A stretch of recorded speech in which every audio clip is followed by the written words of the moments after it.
Shalom. Ahora vamos a estudiar del libro de Shoftim, los jueces, segundo libro del Tana, pues de las porciones del Tana, de los Nevi'im, los profetas, capítulo 2. Subió un profeta de Adonai de Gilgal a Bohim y dijo: yo los hice subir de Mizraim y los traje a la tierra que tenía jurada a vuestros padres, y dije: no quebrantaré jamás mi pacto con ustedes, mientras que ustedes no habrán de concertar pacto con los habitantes de esta tierra, antes derribarán sus altares, pero no han obedecido a mi voz. ¿Por qué han hecho esto? Por tanto, yo también dije: no los echaré más de delante de ustedes, sino que estarán al acecho vuestro, y sus dioses serán causa de vuestro tropiezo. Cuando habló el profeta de Adonai todas las palabras estas a todos los Bené Israel, todo el pueblo alzó la voz en llanto, y llamaron a aquel lugar Bohim, y ofrecieron sacrificios allí a Adonai. Y Joshua envió al pueblo, los Bené Israel se fueron cada cual a su heredad para tomar posesión de la tierra. Y el pueblo sirvió a Adonai todos los días de Joshua. Y todos los días los ancianos que sobrevivieron a Joshua, quienes habían visto todas las obras grandiosas que Adonai había hecho por Israel, falleció Joshua ben Nun, siervo de Adonai, a la edad de 110 años. Y lo enterraron dentro del límite de su heredad en Timnat Heres, en la montaña de Efraín, al norte de Monte Gash. También toda aquella generación fue reunida a sus padres, mas se levantó otra generación después de ellos, que no conocía a Adonai, ni la obra que él había hecho por Israel. Entonces los Bené Israel hicieron lo malo delante de Adonai y sirvieron a los Bealim, y dejaron a Adonai, Elohim de sus padres, que los había sacado de la tierra de Mizraim, y anduvieron en pos de otros dioses y de los dioses de los pueblos que estaban en sus alrededores, y se prosternaron ante ellos, y provocaron la ira de Adonai. Dejaron pues a Adonai y sirvieron a Baal y a Astarot. Por eso se encendió la ira de Adonai contra Israel, y los entregó en manos de saqueadores que los despojaban, y los vendían en manos de sus enemigos de alrededor, de manera que no podían hacer frente a sus enemigos. Por donde quiera que salían, la mano de Adonai estaba contra ellos para mal, conforme les había advertido Adonai y conforme les había jurado Adonai, de modo que se angustiaron mucho. Entonces Adonai levantó jueces que los salvaban de mano de sus saqueadores. Ahí déjalo. Más.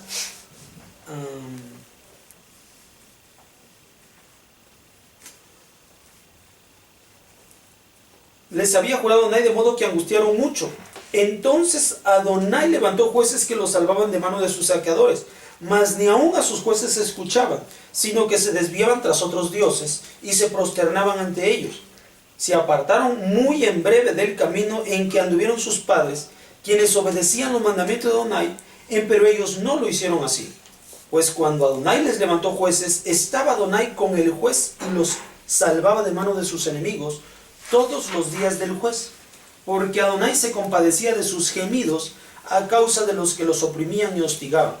Pero sucedía que al morir el juez se volvían atrás y se corrompían más que sus padres, andando en pos de otros dioses para servirles y para prosternarse ante ellos. No se apartaban de sus malas obras ni de su perverso camino. Entonces se encendió la ira de Adonai contra Israel y dijo: por cuanto este pueblo traspasa mi pacto que ordené a sus padres y no escucha mi voz, tampoco yo volveré a expulsar de delante de ellos a hombre alguno de aquellos pueblos que dejó Joshua cuando murió, a fin de probar por medio de ellos a Israel, si ellos guardan el camino de Adonai para andar en él como lo guardaban sus padres o no. Por eso Adonai dejó a aquellos pueblos sin expulsarlos de una vez, y no los entregó en mano de Joshua. Bueno, ahora vamos a recordar lo que dice Joshua, con toda la generación que él sale de Mizraim y que va a llegar a la tierra de Israel. ¿Sí? Entonces Joshua ya entró por acá y entró, iba a entregar la tierra, a cada una de las tribus. Antes de que cada uno se fuera, Joshua les recuerda a cada uno el compromiso que tienen. Y entonces a partir de ahí cada uno se va a ir a su tierra que le corresponde.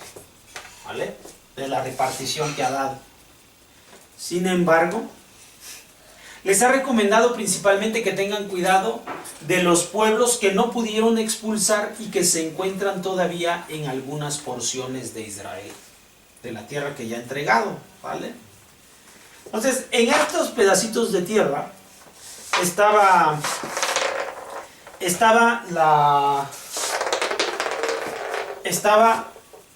todavía los pueblos kenanim con sus ídolos, con sus creencias.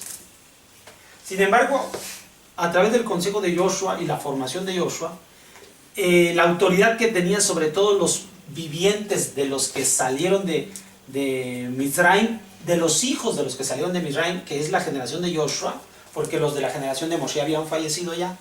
Los de la generación de Joshua, cuando llegaron y recibieron la tierra y oyeron el consejo de Joshua, se mantuvieron fieles al pacto de Hashem. Sin embargo, a causa de que aquí se habían quedado los pueblos kenanim, restos de los pueblos kenanim con sus creencias y su idolatría, entonces los hijos de los que estuvieron con Joshua, que no contemplaron los milagros y las maravillas que Akadosh Baruj Hu hizo cuando los saca de Mitzrayim, estos, al irse a vivir a cada uno a su sección, ¿sí?, se encontraron con los pueblos estos y comenzaron a practicar la idolatría.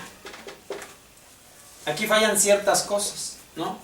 Recuerden ustedes, ya habíamos visto en la clase de Pesaj que tenemos la obligación de enseñar a todos nuestros hijos qué es lo que sucedió en Mitzrayim, que ahora nosotros somos el pueblo de Hakadosh Baruj Hu, y que tenemos que enseñárselo a nuestros hijos, es decir, para que se transmita a la siguiente generación todo lo que aquí está escrito, ¿está bien? Y todo lo que ha pasado. Sin embargo, parece que estos no pudieron transferir esta información, o, más correcto, pongan atención, ¿por qué razón este fue un problema para los hijos? Uno, no contemplaron los milagros y el poder de Hakadosh Baruj Hu. O sea, no tenían el conocimiento tan real como esta generación que contempló los milagros. Los que ya vivían acá años después, una vez que muere Joshua, entonces estos ya no contemplaron y no tienen estas vivencias. Eso es un problema, que se acercaron a practicar la idolatría de esos pueblos. Número uno. Número dos, a causa de que están justamente esos pueblos allí, es la consecuencia de que ellos practican la idolatría. Si no hubiera habido pueblos con idolatría, ellos no tienen que practicar, no existe la idolatría. Al no existir, ya no la practican. ¿Estamos? Pero como existe cerca de ellos, por eso también se hacen practicantes de esa idolatría. El entorno en el cual ellos viven, al ver idolatría, al existir la idolatría, entonces ellos, como están distantes de Akadosh Baruj Hu, porque no contemplaron los milagros y la autoridad de Hashem, entonces lo que están viendo es la idolatría y la práctica de estos dioses en aquel momento. Se hacen y se allegan a esa práctica, porque existe esta práctica aquí. ¿Está bien? Dice, y Hashem hizo que Joshua no los expulsara. ¿Para qué? Para que ahora el pueblo, teniéndolos aquí enfrente, al lado de ellos, se superaran y no practicaran la idolatría. Pongan atención. Cuando una persona es frágil, débil en su conocimiento de Akadosh Baruj Hu, es muy fácil que su entorno lo atraiga a prácticas incorrectas, como la idolatría. Porque la persona está débil en su fe. Recuerden que ellos tienen fe débil porque no pudieron contemplar lo que Akadosh Baruj Hu, no tienen conocimiento de Akadosh Baruj Hu. ¿Entienden? Entonces están débiles en su práctica. Entonces estos que están débiles, cuando tienen un entorno en el cual hay la idolatría, se vuelven practicantes de la idolatría. Dice la Torah que Hashem permitió que estos pueblos existieran también. Ya que Joshua no los pudo expulsar, les dejó en esa tierra, no los retiró a Kadosh Baruj Hu. Tenía autoridad para poder hacerlo, pero Kadosh Baruj Hu decidió no retirarlos. ¿Por qué decidió no retirarlos?